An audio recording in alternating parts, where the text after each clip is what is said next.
Well, I was born in Hartford, Connecticut, and when I was just a year old, I moved to Augsburg, Germany, when the Berlin Wall was still up, and I got a lot of experience with different German foods and while I was over there. And then shortly thereafter, I came back to Florida, and I've been here ever since. So I've been eating Southern food and cooking Southern food for over 20 years now, and that's a part of my inspiration and where I came from. And I started cooking here in this state and haven't really stopped. So all of my experience in cooking and being a chef and working with other chefs came from Florida, and a little bit of South Georgia, opening some other restaurants for different companies. But you know, it's always been in the South, and that's where my heart's been at. So growing up in Germany was probably the most cultural experience outside of living in America that I've had. And I say unfortunately I was so young because I don't think I appreciated it as much as I would have if I was older, but it did influence, I would say, my palate and the things I enjoy eating, and it gave me a broader range of, you know, what I enjoy and what I like to cook and what I like to eat. And you know, I don't think too many kids that I went to high school with, for instance, grew up eating kielbasa and bratwurst and sauerkraut all the time, but that was pretty much the fare over there. And going to Oktoberfests and seeing the music and the spirits and how everybody enjoys themselves over there was certainly a cultural experience, and it definitely shaped, being young, my expectations of food and things, you know, after I moved back to the States. So certainly an interesting experience. I would love to do it again to see how I experienced it as an adult as opposed to how I did when I was a kid, since I was so young. But you know, I do still appreciate it for what it was and how it influenced me. So, well, the first thing, of course, you got to think about your clientele and what they're going to want and what's going to drive them. But you also have to cook for yourself at the same time and make sure that, for me, it's something that I can really get behind and put my heart into, and that my guys can really see my drive and passion for when they're there supporting me, you know, my cooks and everyone else that's involved in the process. You know, it's not just about ingredients and just about flavor, although those are big aspects of it. You always want to have the passion and the heart in behind everything that you create for your menu. So it starts with the people, I think, you know, more than anything else. Well, you are right. It is much of both. But I think that myself, growing up, I never really considered myself to be creative.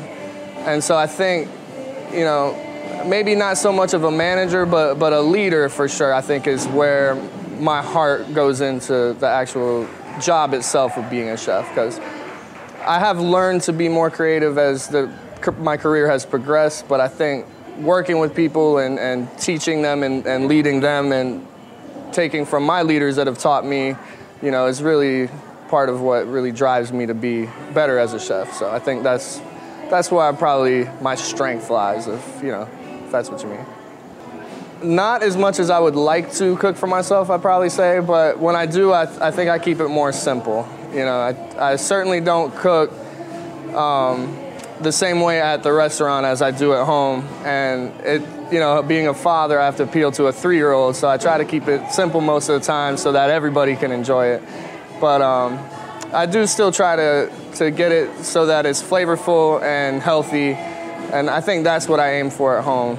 You know, more simplistic and, you know, fun. 2 things I would say: butter and eggs.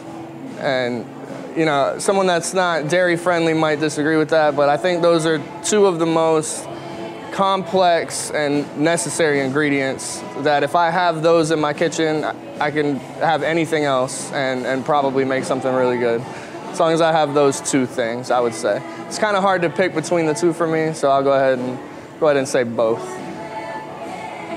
Because eggs, I think every restaurant has eggs in their kitchen, whether it's just for desserts or if it's a breakfast spot doing omelets and scrambled eggs and the things we all know. But they're so much more prevalent because there's so much that you can do with them. They're actually like very scientifically helpful in the kitchen because the chemistry of an egg just does so many things to so many dishes. So I think those 2 would be where I would stick it. First of all, it would be determination, because like you said before, it is a very hard job, and there's long hours involved, and there's a lot of sacrifices that go along with that. And most people do dinner service, so you work hours that are opposed to what I would call like a 9-to-5 job. So it's a little bit different than most jobs out there. But the other advice would be to start at the bottom if you can. You know, nobody, I don't think, goes right into being a chef, and it takes a lot of experience and practice and learning from others in order to get to being a chef. And you know, if you can start by finding someone that you can get behind, that you believe in, and peel potatoes and clean shrimp in their kitchen, then there's no better place to start. You know, start at the bottom, wash their dishes, see what everyone else is doing, and watch the professionals and learn from them.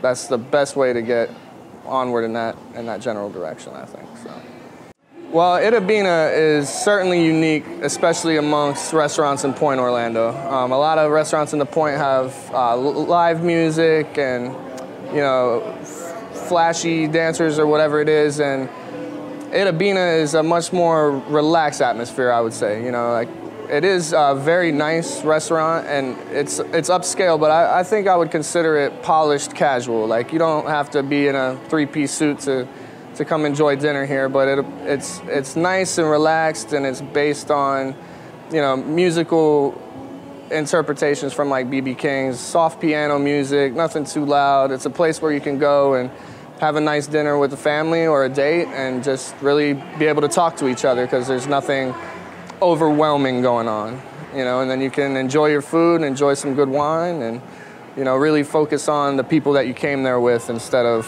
what's going on around you, you know. So that's what I really like about the place. It's very comfortable.